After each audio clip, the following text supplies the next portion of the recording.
Hi, this is Al Robinson, and I'm a network marketing professional residing in Plainsboro, New Jersey. And today I'd like to talk about the topic of effective listening and how effective listening involves and requires more than just hearing. Now, what do I mean by this?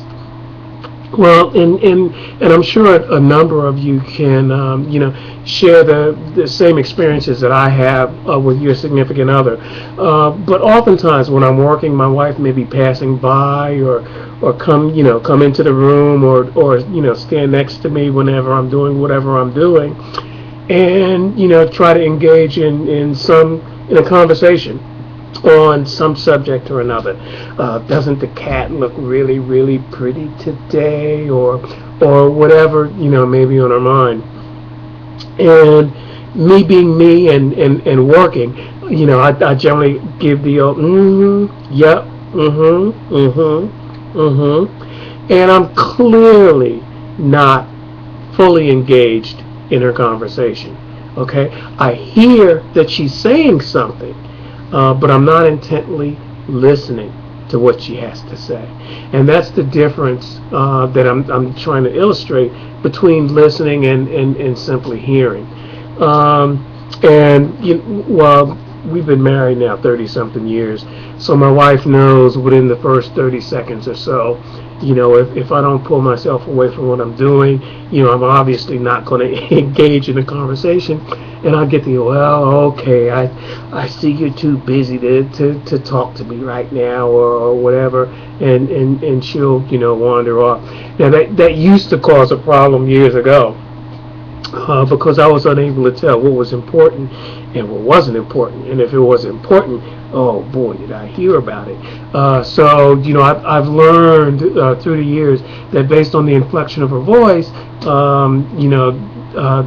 tells me or indicates to me the degree of importance and significance of the conversation.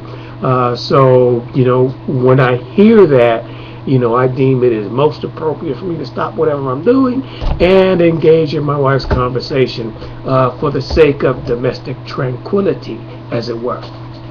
Okay. Now, how does this relate to our business? Okay. Oh, well, I didn't get to the example of my son when he was 6 or 7 years old. Basically, what happened was my son was in the kitchen, and the computer was on a desk next to the kitchen, and my son asked me, "Dad, what's sex?" And I'm thinking, oh my gosh, at 7 he wants to know this?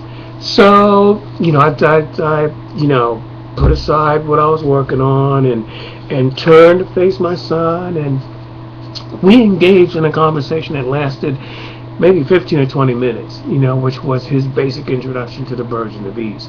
And when I finished, I asked, okay, what other questions do you have, or do you have any questions on what we talked about? And he said, no, but I do have a question. How do I fit all of what you just said in this little box that says sex?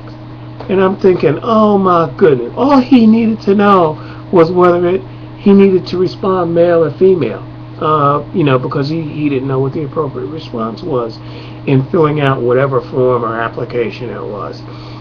So the point is, in your business, you want to make sure you are engaged in conversations, especially with your downline and team members when they come to you with a question, okay, such as, Al, I'm having a marketing problem.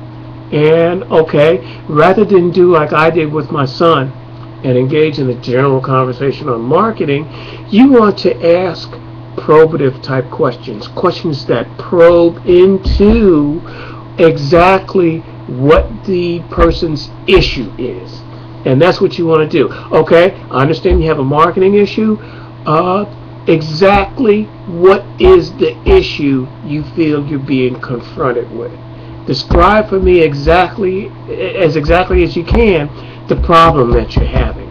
Okay, this is effective listening and engaging in this conversation so that you don't waste time on unnecessary information or conversation. Okay.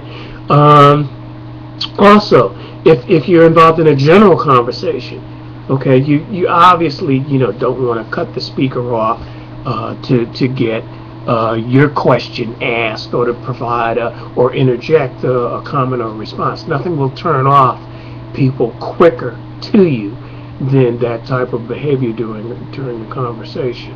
And we already spoke about a presentation, how you want to intently take notes, especially if you know that the presentation is not being recorded, so that you have access to it at a later point in time. But you always want to keep in mind that listening involves more than hearing. Okay, and if it involves a member of your team, your downline, even your upline, you may want to at least pause, at least momentarily, to find out, and by listening intently, at the first few instances of the conversation, to assess how significant and how important this conversation is to you, before you move on to other things that you're doing, while paying sporadic attention to the conversation that's going on. Having said that, I wish you the best of luck in whatever endeavor and opportunity you're pursuing, and let's make it a great and prosperous day today, and God bless.